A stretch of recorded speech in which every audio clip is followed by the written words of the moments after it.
You ready for this?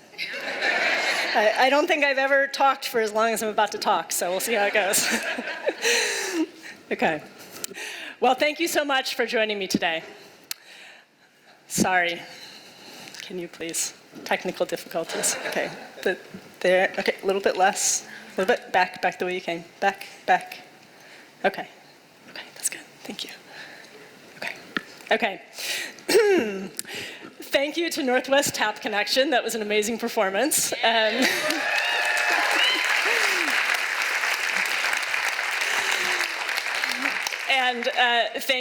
thank you so much to Ben Hunter for emceeing. Yes. Thank you to Council President Hollingsworth for welcoming us to her district. And thank you to, yes, Council President.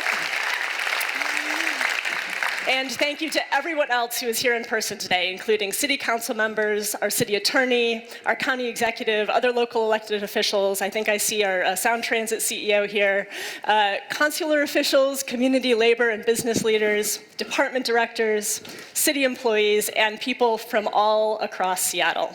This is your city.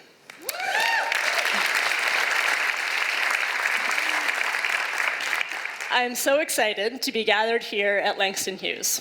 This beautiful building began its life more than 100 years ago as home to Washington State's oldest Orthodox synagogue. In 1969, the city purchased this building, and over time it evolved into the incredible cultural resource that we all know. The extraordinary visual artist Jacob Lawrence once had an exhibition here. The visionary author Octavia Butler appeared here. Langston Hughes himself never visited this structure, but he did come to Seattle several times to deliver lectures, and his work has been performed here many times over the years. This is a place that has been home to so many emerging artists and hosted so much extraordinary talent.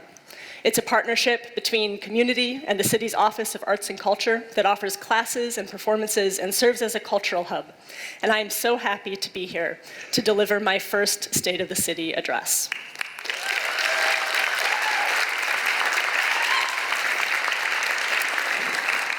It is especially meaningful to be here because this is Black History Month, and this year actually marks the 100th anniversary of the first declaration that February is a month to honor the history, experiences, and power of America's Black and African American communities. Here in Seattle, Black communities built neighborhoods, institutions, businesses, and social movements that continue to define who we are today. And Black History Month calls on us not only to remember, but to act.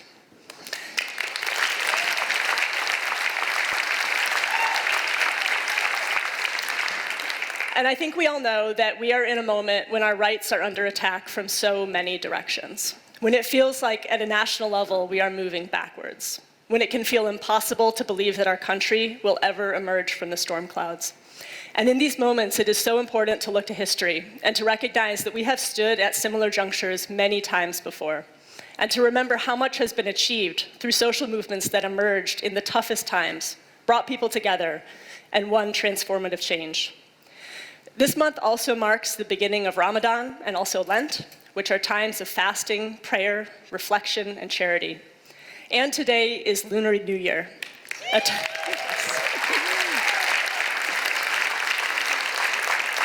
Which is a time for renewal, for family, and of course to welcome the spring. In this season of reflection and new beginnings, I am so excited to be your mayor. And I'm so hopeful about what we can accomplish together. But that doesn't mean that I look at the city through rose-colored glasses. The hope I feel comes from history, from looking at an institution like this one here, how it's evolved over time and overcome challenges to become what it is today, and from recognizing how that history lets us better imagine what is possible. As the writer, thinker, and organizer Mariame Kaba puts it, hope is a discipline. It's something you have to practice. You have to actually put in the energy and the time. You have to be clear-eyed, hold fast to a vision, and still make the decision every single day to keep moving forward.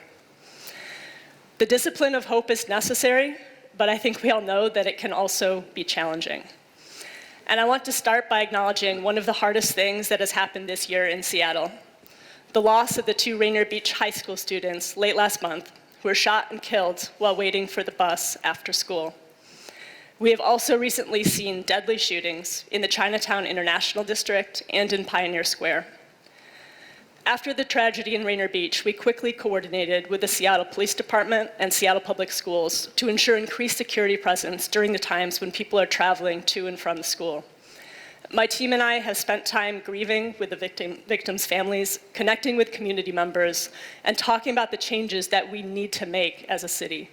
How can students be expected to learn if you are worried, as one young woman told me, that if you leave school for lunch, you might never come back? How can you be expected to concentrate in class if you're living in a constant state of grief or fear? And how can you be expected to thrive when you've seen so much tragedy and not nearly enough hope and opportunity and joy? We have to do better for our kids. And I know that hopes are not enough. My job as mayor is to do everything I can to turn those hopes into realities. My job is to take action.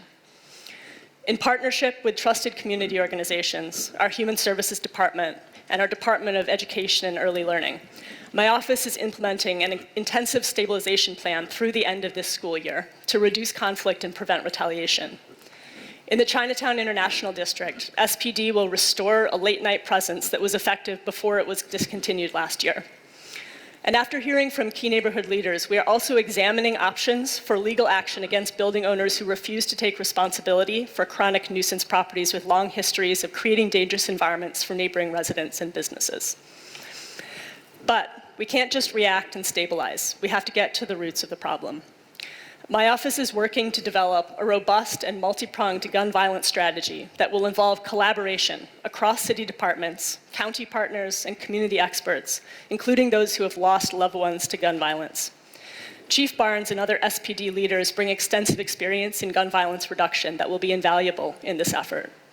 And in the coming days, my office will convene a panel of local and national experts who will develop and launch a strategy that is grounded in a clear understanding of Seattle's gun violence problem and is tailored to the needs of our neighborhoods and our communities.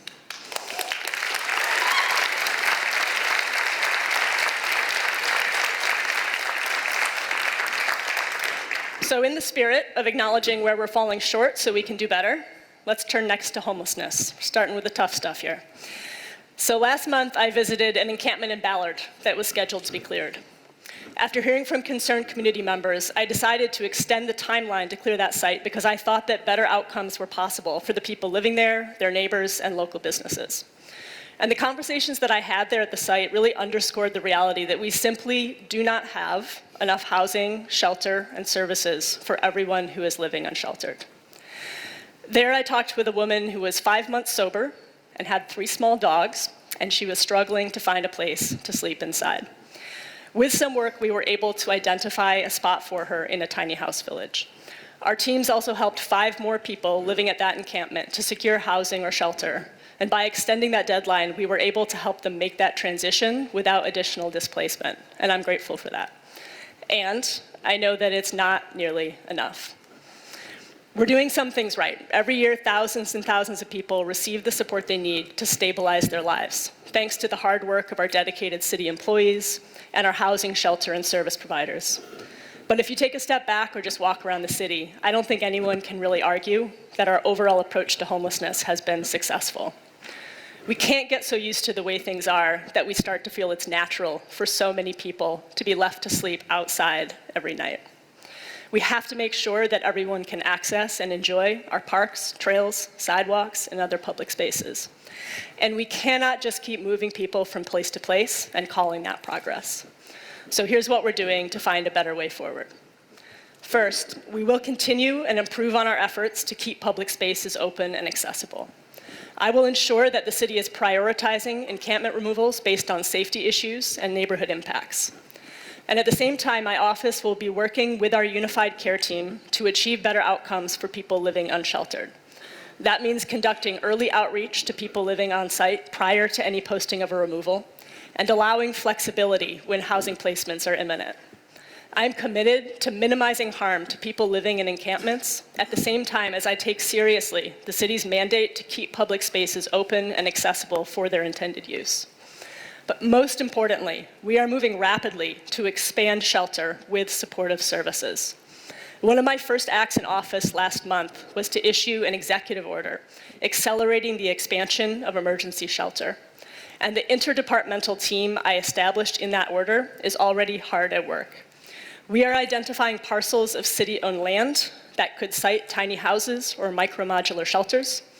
And we are exploring every possible administrative and legal tool we have to accelerate the expansion of emergency housing and shelter. And we've begun working closely with the city's budget office and philanthropic partners to secure the funding that we will need to ensure that everyone has a warm bed to go to at night. So in the coming weeks, my administration will also be introducing legislation to City Council to fund shelter expansion and make it faster and easier to build shelter in our city. And I know that this is also a key priority for several council members. Gonna head it, Councilmember Rank, hi. And I look forward to working with them to bring more people inside, with well over 4,000 people sleeping unsheltered in Seattle as of last year's point-in-time count. I know that we have a big hill to climb, and dramatic changes will not happen overnight. But I am determined to add 1,000 new units this year, with services matched to people's needs, and we are on our way to reach this goal.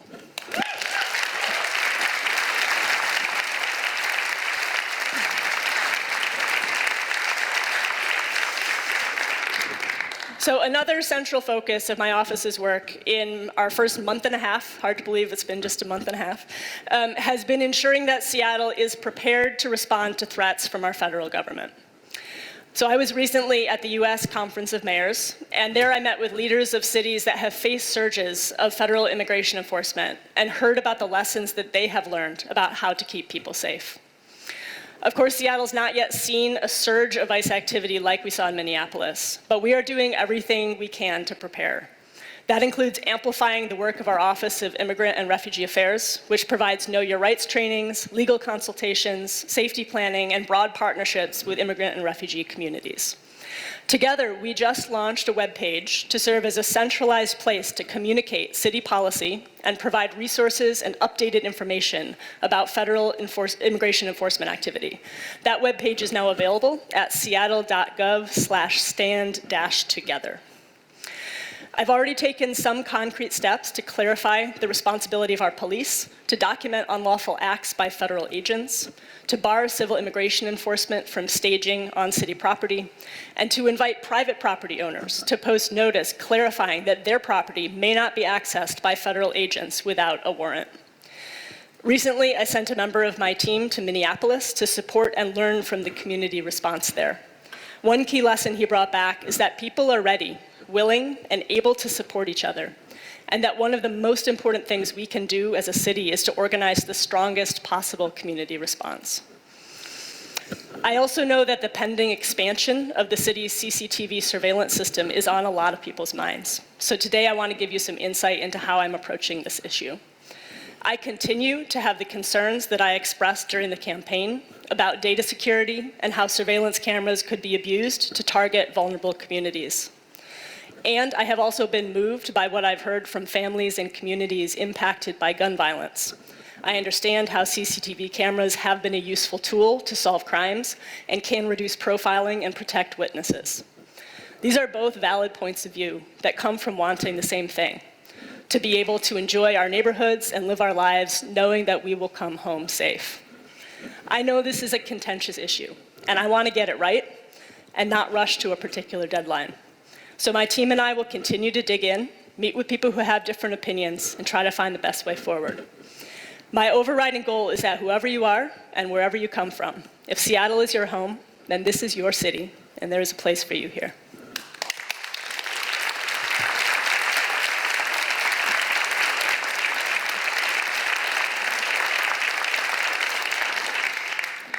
And that is also my message to renters, families, seniors, working people, small business owners, and everyone who is struggling with our city's affordability crisis. You should not need a six-figure income to live here. You shouldn't need $500,000 to buy a house and have some stability in your life. And you shouldn't need to be a millionaire to afford to raise a child. You should be able to raise a family in an apartment if you choose, spending time in our vibrant neighborhoods and beautiful parks, and be able to pursue your dreams and live your life without being always haunted by the stress of whether or not you can pay your bills. This economic squeeze has been going on for so long that it can be hard to believe that we can do anything about it. So I like to look to the past and see what we can learn there.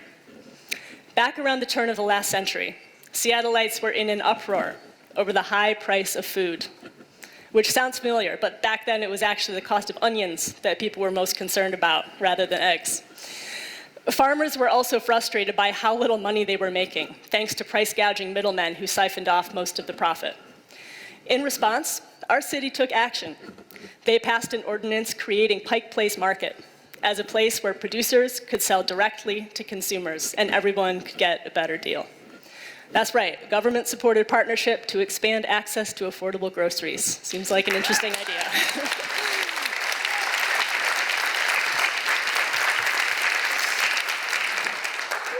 Today, of course, it's hard to imagine Seattle without the market. And while costs, once again, are a major issue today, that history reminds us that together we are capable of doing big things. And the biggest change that we need to make is to make this city more affordable. Affordability is not just a poor person's issue, or just a young person's issue, or just a working person's issue. The crisis reaches very high up the income scale. It hits baristas and coders and artists, longshore workers and electricians and caregivers. It hits small business owners who are struggling to pay their own bills too. And it also affects our economy as a whole. If half of your income is going to rent and another few $1,000s a month is going to childcare, that means you have less money to spend on anything else. And that lower spending hurts our neighborhood businesses. And if families can't afford to live here, it's almost impossible for employers to retain a great workforce. So today, I'm launching my affordability agenda. We are focusing on 4 key areas: affordable housing, affordable childcare, affordable food, and an affordable city to build a small business.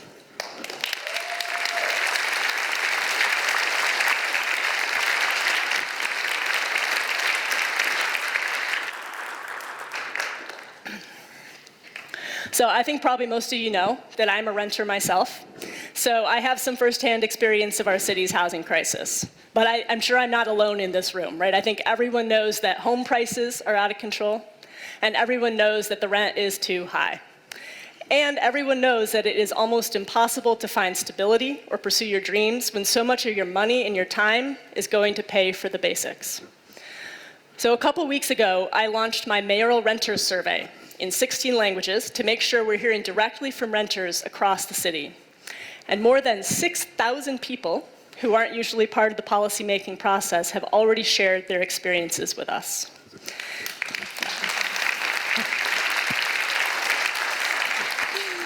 As someone who's spent a lot of time over my career trying to get people to take surveys, it's pretty amazing, you know, being the mayor, take a survey, okay. So we have heard about people forced to move every year because the rent just keeps going up so much faster than their income. We've heard about junk fees on everything from package delivery to mandatory concierge garbage service, and so much more.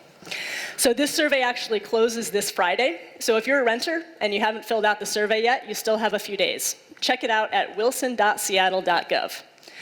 I will be working closely with the City Council on policy in the months ahead. With their partnership, I hope to quickly provide renters some relief by reining in some of the most deceptive and abusive practices. Of course, landlords and developers are part of this conversation too, and my office is hearing from them as well. My team and I will be meeting with affordable housing providers as well as private market landlords to ensure that they have the tools they need to be successful here. Seattle is a great city, and people and businesses want to come here and be part of it.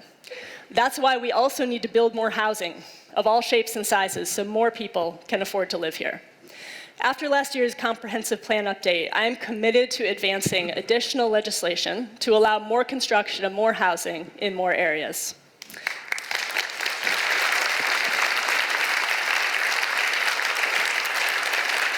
And I look forward to working with tenants, homeowners, developers, urbanists, neighborhood activists, our Office of Planning and Community Development, and our City Council to move forward much bigger and bolder policy in this area in the months and the years ahead.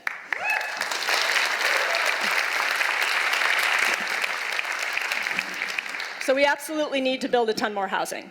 But let's be honest, This is not going to make homeownership affordable for lower and middle income families in any reasonable time frame. So I'll also be working with our Office of Housing and other city departments to improve and expand on our existing programs to support affordable homeownership. That means making it easier and cheaper to build backyard cottages, providing down payment assistance, partnering with community land trusts, and supporting legacy homeowners in neighborhoods like this one.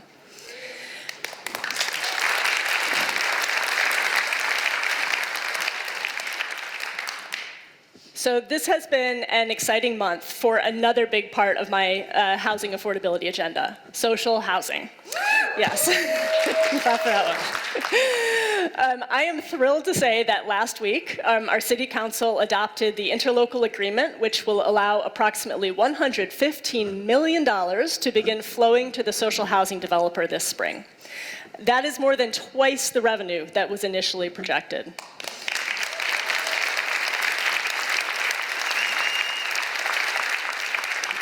I think we all know there's a lot of wealth in this city, and it is very gratifying to know that we're going to be able to use a very little bit of that wealth and put it to work building housing. It's taken years to get here, and social housing, I think, really shows what sustained community-led organizing looks like and what it can achieve. So as housing costs continue to rise and displacement threatens so many of our neighbors, social housing is going to give us a powerful tool to expand our non-market housing sector and create true stability. With a robust revenue source, new leadership, and a mayor's office deeply committed to its success, Seattle's social housing developer is now set up to fulfill its promise and deliver the mixed income, permanently affordable, publicly owned housing that Seattle voted for.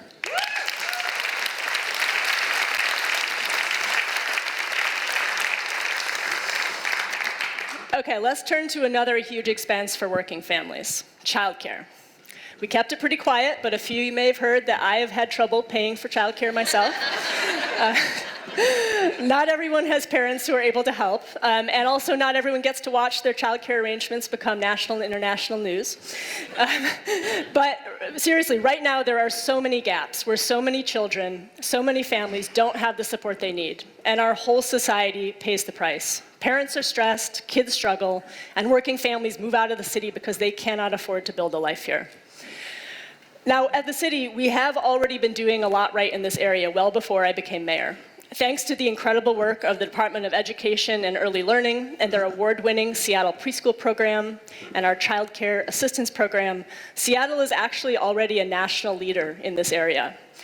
Now, that's really encouraging, but it's also a little unnerving that we're seen as leading, because any parent would tell you that there is still so much to be done. And I think it really just underscores how far the United States lags behind many other countries in our support for families.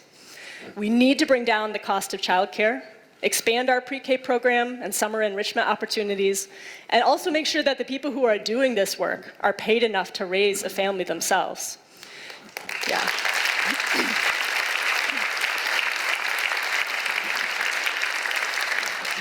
And we also need to make it easier to site, start, and run childcare facilities in Seattle. Public space and housing are big parts of this too. We need to build more family-sized apartments and homes, expand offerings at our community centers, and create more welcoming places for families to go and enjoy themselves without necessarily having to spend money. There's a lot of pieces to this, but in the end, my job is to make Seattle a great place to live, work, and raise a family. And part of that is making the whole arc of childhood an area of public concern. Everyone considers K-12 education a basic public responsibility, even if we don't always fund it that way. But for some reason, there hasn't been that same broad consensus about preschool or childcare or even after school and summer programs. It's time we started treating childcare and early education as public goods, accessible and affordable to all, just like our parks, schools, and utilities.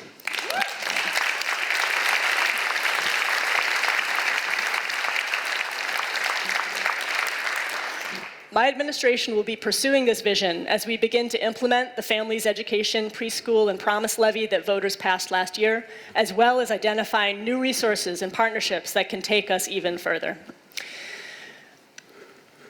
Food. The high inflation of the past few years has hit us all really hard. The rising cost of food in particular has been a challenge for families that were already struggling. So when the Kroger Corporation decided to close the Lake City Fred Meyer last year, it further highlighted the importance of ensuring access to fresh, affordable food. And the recent closure of the grocery store at 23rd and Jackson has created a second new food desert in the Central District. We know that grocery stores are essential community assets. They support daily life, provide local jobs, access to healthy food, and neighborhood stability. We have to start treating food access as core community infrastructure. One important step in that direction that long predates my administration is the Fresh Bucks program, which helps low-income Seattle residents afford fruits and vegetables at participating farmers markets, independent grocers, and supermarkets. As of this year, we have increased monthly benefits and cleared the wait list, and Fresh Bucks is now supporting more than 17,000 households.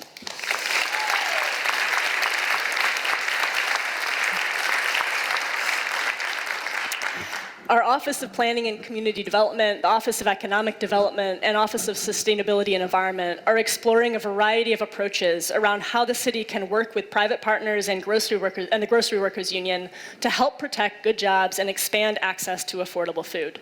We are also looking at new and alternative grocery models that better fit different community needs. So that's all a long-winded way of saying that we are looking at a public grocery store and other ideas as well.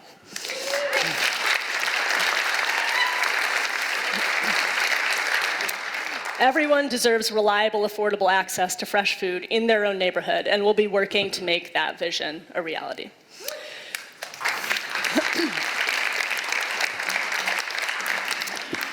And we know that our small businesses are facing an affordability crisis too.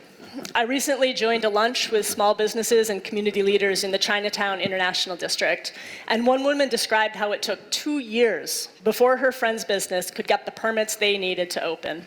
That is 2 years of waiting until they were able to hire people and turn a vacant storefront into something more alive and welcoming.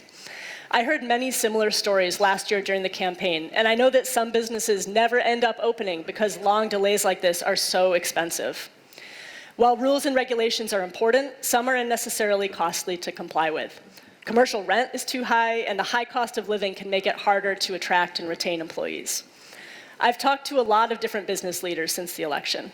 And sure, there are some places where we're going to disagree. But when I hear business leaders talk about their challenges, they don't start by talking taxes or minimum wage or my opinions about the history of social movements.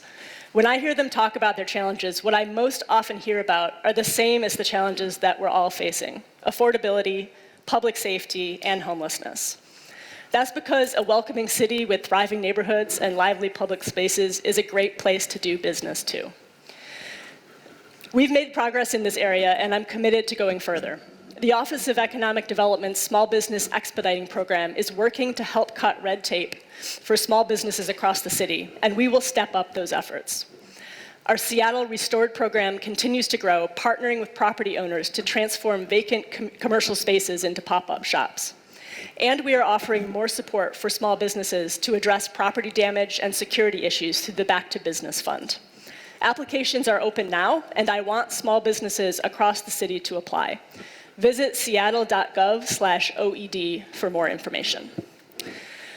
I want to take a moment now to speak directly to Seattle's business leaders. Your success matters deeply to this city. You attract talent from around the world that helps make our city great. The taxes you pay help fund the public services we all depend on. And you contribute to the civic fabric of Seattle with your philanthropy, volunteerism, and leadership. Affordability is at the heart of my agenda, and I know it's a critical issue for you as well. But affordability is not government's responsibility alone. It is a shared economic imperative. We cannot remain competitive if line cooks can't afford to go to restaurants here. Social workers need public support themselves, and young professionals cannot afford to build their dreams here. We cannot be a great place to grow if families are priced out of the city. So my message to Seattle's employer community is that we want you at the table. We value your ideas, your investment, your partnership, and your willingness to stay engaged with us, as many of you are already doing, even if the work can be difficult. Because Seattle has always been a city of builders. We build companies that change the world. We build research institutions that save lives. We build neighborhoods that reflect our values. And we build partnerships that make progress possible. And together, we can build a city that is more affordable and safer, where City Hall is known for good governance and delivering results that everyone can see and feel. A world-class city that we can all be proud of.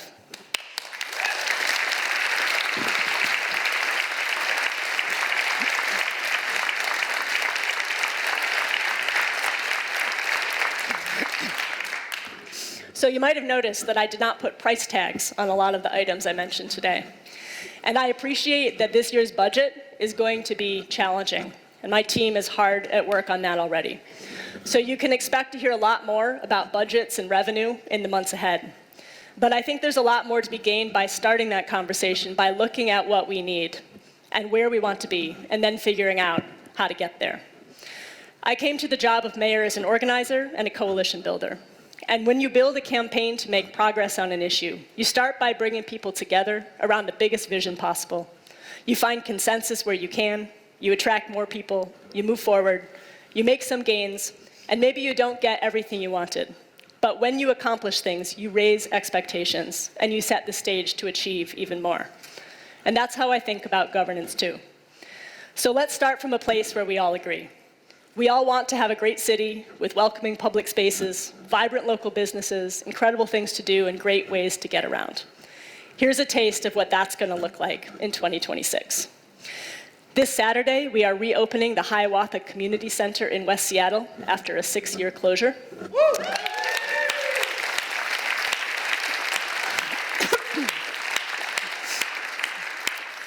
The new South Park Community Center will be opening this year, too.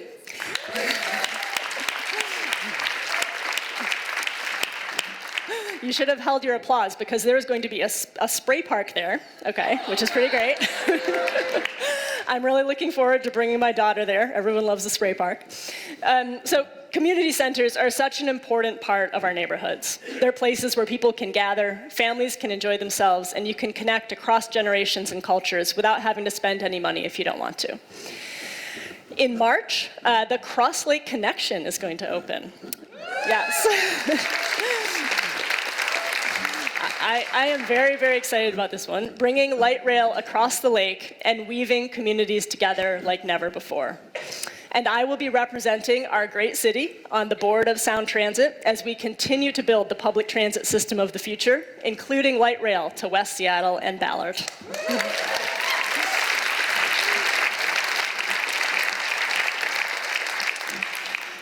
We are going to partner with the Seattle Department of Transportation to finally paint that bus lane on Denny Way.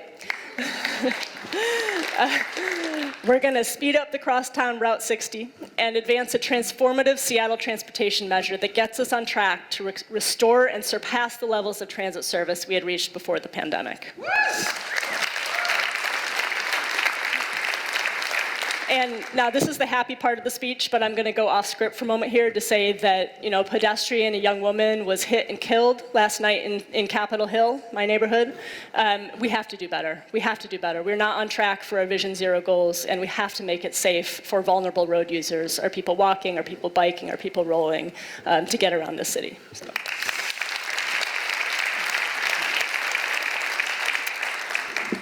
Okay, back to the fun stuff. In June, we are going to welcome people from around the world to an incredible FIFA World Cup. We are going to host celebrations and watch parties that make the whole city part of this event. And we're going to encourage our guests from around the world to experience all of the amazing things that our neighborhoods have to offer. We are also going to create more opportunities for more people to play soccer. I'm thinking about organizing a friendly match between elected officials, so, I feel like maybe there's some people in the audience today who might want to join that. Let me know. It's going to be really fun. I feel like we might be able to get as big an audience as they have at the World Cup for that one. And there's so much more incredible stuff going on. Decades in the making, our amazing new waterfront continues to come alive. There's also a great public bathroom there, and we're going to be seeing if we could do a lot more of that around the city soon. Yes.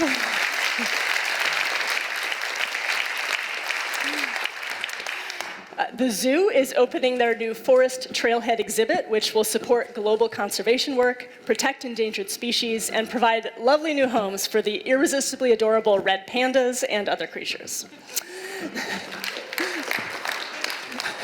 That was a little tepid, guys. Red pandas, come on. Seattle Parks and Recreation is opening a new Rainier Beach skate park, the new Garfield Superblock, and Northwest Native Canoe Center, and more.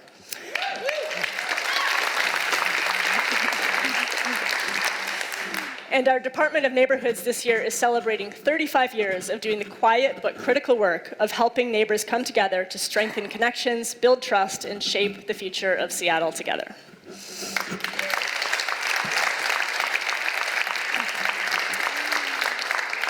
So I'm not naive. I know that there will be disagreements. There will be editorials and outrages of the week on social media. Maybe there will be more quote tweets from Elon Musk, we'll see. I haven't actually seen that, by the way, but people tell me. And there will be more challenges too, right? We've already had some challenges. But I've never been more hopeful or more excited about what we can accomplish. I've never had such a strong sense that we're at the beginning of something great. And I feel that across the city.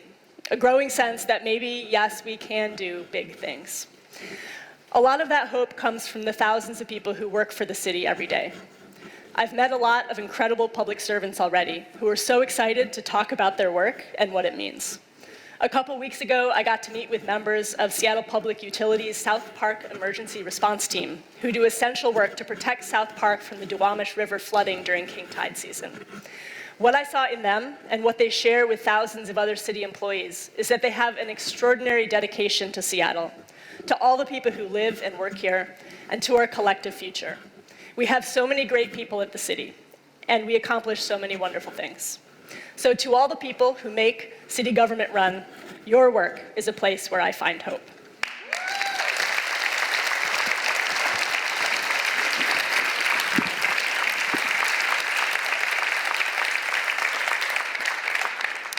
So as I said up top, hope is a discipline. And each thing we accomplish lets us build that sense of hope, which lets us do more. We've already taken the first steps. I'm not glossing over the challenges, they're real. But a lot of incredible things are ahead this year. You may know that I'm a relatively new football fan, and I attended my first game in person live at Lumen Field for the NFC Championship. It's pretty great, it's pretty great. Like everyone else in the city, I watched the Super Bowl. Here, by the way, with Seattle people. We did in fact dominate from the first snap. And I am looking forward to collecting on my wager with Mayor Wu and getting those World Cup tickets for 12 young people from Seattle.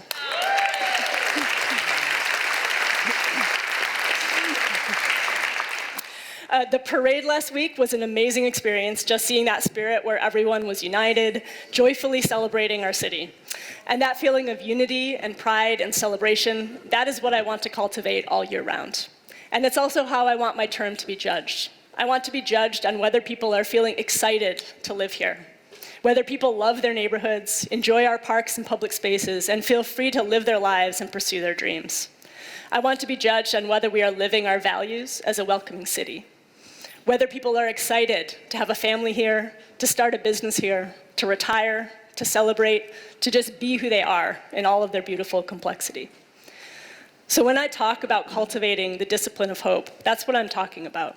I want to see people open up to the idea that another world is possible.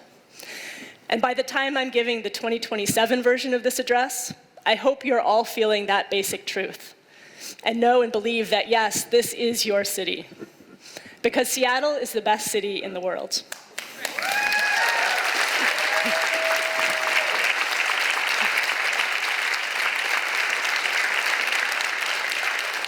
Seattle is the best city in the world. And at the Super Bowl celebration before the parade last week, Ernest Jones had a good message for all the haters. He said, "We're here to stay and we ain't going nowhere."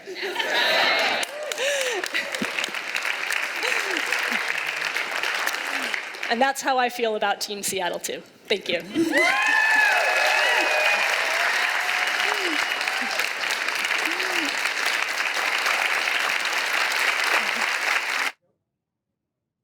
Well, a year ago, she was considered a long-shot candidate, and today, she is the mayor of Seattle delivering her first State of the City address at the Langston Hughes Performing Arts Center.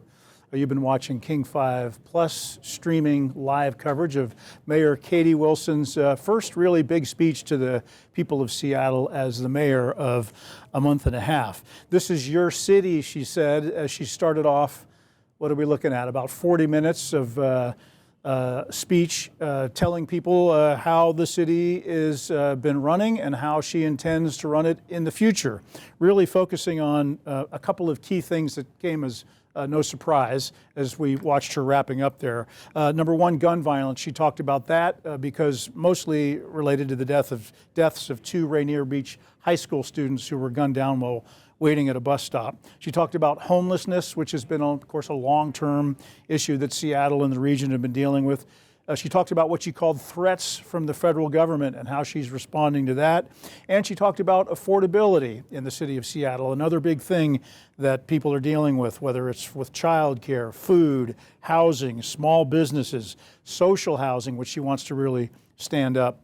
It made some jokes along the way. A lot of what Katie Wilson said there was scripted, but there were a lot of lighthearted ad libs as well. She made some cracks about her stories that have made really national news coverage about how her parents helped pay for her child care. And she was amazed at how much traction that story got across the country. Katie Wilson just wrapped up from the Langston Hughes Performing Arts Center in the Central District. The one thing that she did not really talk about, and she admitted she left this out of her speech, she had ideas for programs on how to target violence at schools and violence at nuisance businesses or properties. She had ideas on homelessness and how they need to stand up more shelter and emergency housing and things like that. She had a plan on how to deal with, again, what she called threats from the government. She sent a team to Minneapolis to discuss with leaders there about how they've handled the large immigration crackdown that the federal government launched in that city. And she's talked about a lot of different affordability programs in all those different areas that I talked about. The one thing that she admitted that she did not do during this speech is put price tags on these solutions that she's proposing. They're talking about a budget now, they're working out a budget now, and all this stuff is very expensive. But she did not offer any explanation of how she would pay for her proposals. So that's the latest from Katie Wilson and from our live streaming center here. Tune in to King 5 News tonight for our regularly scheduled newscast, and we'll have more on Katie Wilson's first State of the City address today. And we'll see you then.